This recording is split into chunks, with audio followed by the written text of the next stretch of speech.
a report into the affairs of the University of South Africa, UNISA, that was commissioned by the Higher Education Minister, Nzimande, has recommended that the university be placed under administration on allegations of maladministration.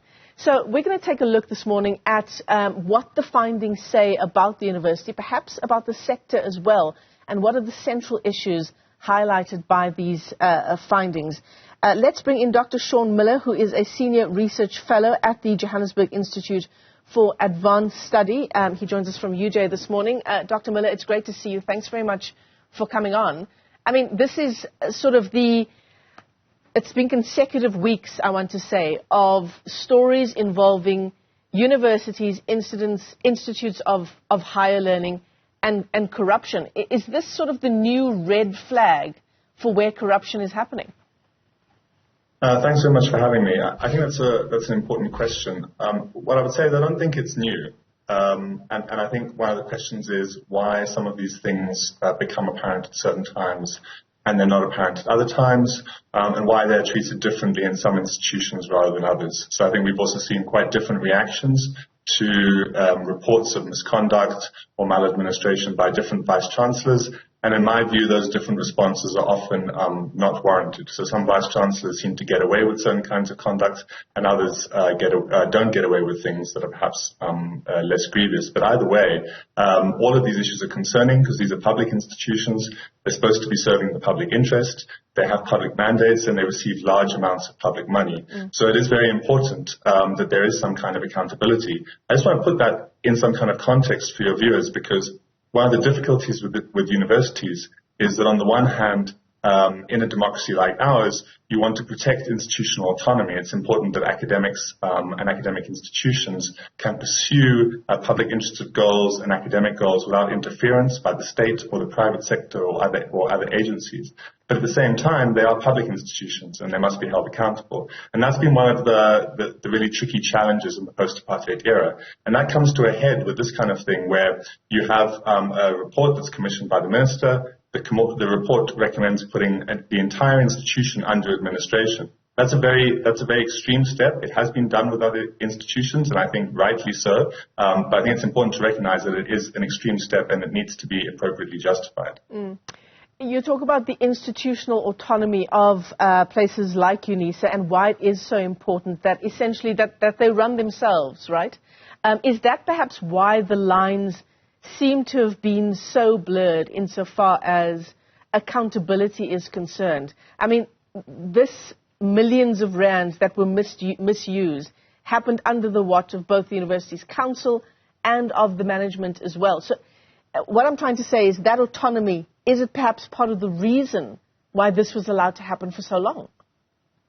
It could well be the case. Look, there's a few things to say here because it's not very straightforward. First of all, let me be frank and say that I do think that institutions and academic leaders at certain institutions have abused the notion of institutional autonomy and academic freedom to avoid accountability. So I think that, in my view, that's actually quite clear. At the same time, it's also true that the state sometimes has an inclination to overstep. I don't think we've actually seen much overstepping, but that inclination is there in most societies, and it does need to be guarded against.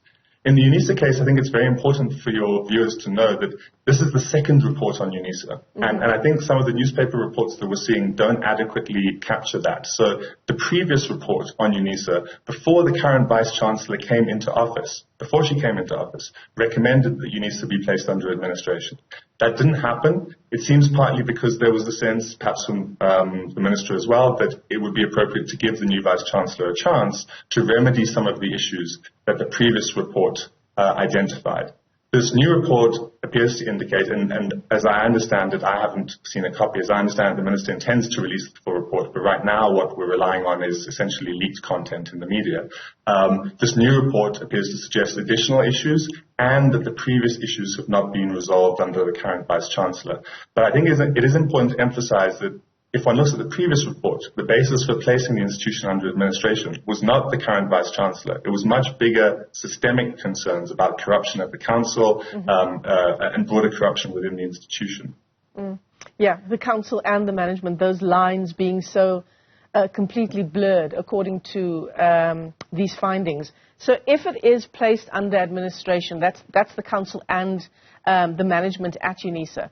What kind of impact do you reckon, if any, and I'm sure there will be, some impact on academics?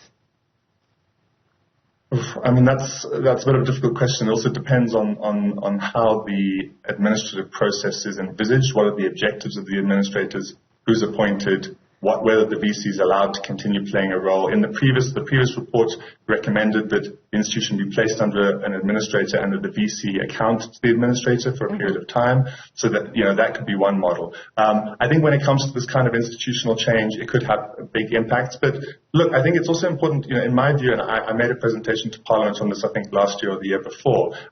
There are some deep issues in the South African Academy that have not been adequately addressed. And let me just identify one of them. One of them is that we have academics in senior positions, professors, associate professors, who largely got their positions by publishing in predatory journals. It's basically fraud.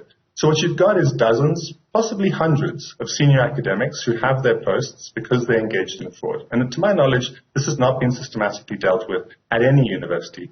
And I know for a fact, because of some of my areas of expertise, that there are some such individuals at UNISA. So, there needs to be, if you have an institution that has been corrupted, at one level, it's probably corrupted at other levels too. And what that means is that you need some kind of institutional cleaning up.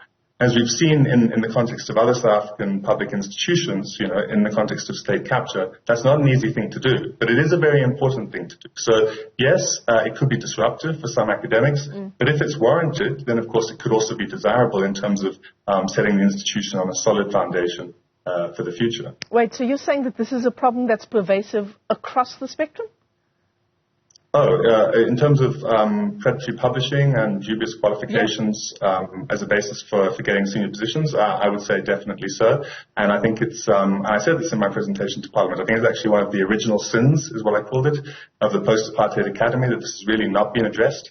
And I think it's been a lack of courage, really, on the part of institutional leaders and other institutions, responsible for accountability in the sector. I don't want to divert our discussion to that. I think it's an important issue. We can talk about it separately. But what I'm saying is that this there's a focus on, and I also work on public finance. There's this narrow focus on financial mismanagement. But it's important to understand that when you have a corrupted institution, it contaminates other things. I mean, I think we've seen this a bit at the University of Fort Hare, for example.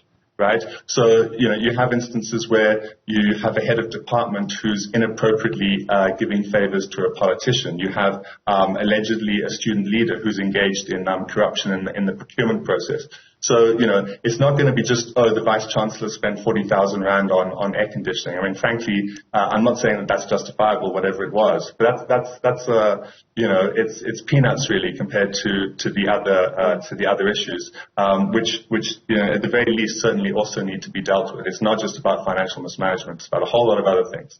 Yeah, absolutely. One form of corruption is not worse than another form of corruption, is what you're trying to say. If we're going to deal with the issue, let's deal with the issue. Yes, and I think the other thing that I would like to say is that it's really disappointing to see the inconsistency in moral and ethical principles applied to different vice-chancellors. So we've seen Mamokgethi Phakeng removed at UCT. We could talk a bit about that if we have the time, but what's interesting for me is that, Phakeng was removed. Initially, the concerns were about bullying, and I think bullying is a very serious issue and should be dealt with, but it can also be quite subjective.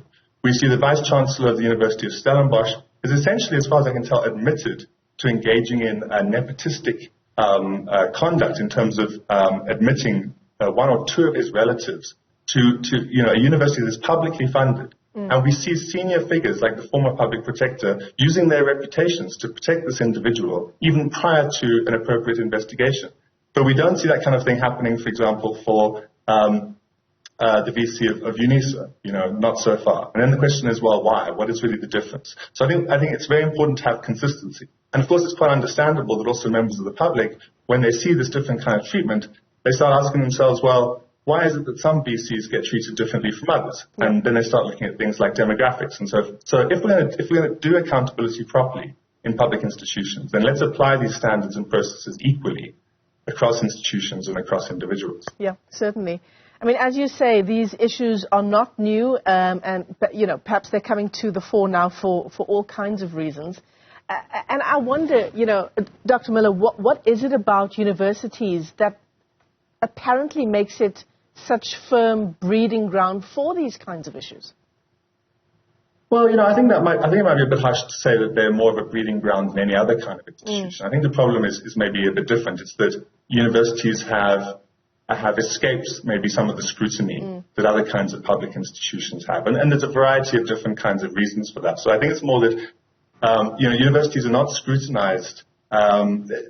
They don't report to Parliament in quite the same way they're supposed to, but they're often not very keen to. And actually I'm writing a paper at the moment where a number of other academics have noted the reluctance of universities to report to Parliament. They claim that it's kind of impinging on their academic freedom. So there's a sort of resistance to that kind of accountability. They're not audited, in my view, quite as extensively as government departments. So I think there are things that have slipped onto the radar. The other thing is that on the one hand, they receive a large amount of money, but on the other hand, that money can be small compared to government departments, compared to like the infrastructure expenditure you have on, say, let's consider the corruption in the large coal-fired power plants. They were talking about tens of billions of rand. Typically, universities are not spending that amount of money on infrastructure. So again, in terms of those kinds of amounts, it goes under the radar. Yeah. But overall, the sector is getting a huge amount of public money, and I think there is a need for greater accountability, while of course respecting academic freedom and institutional autonomy. Yeah, and just keeping an eye on oversight. Dr. Sean Muller, let me thank you for your time this morning. He's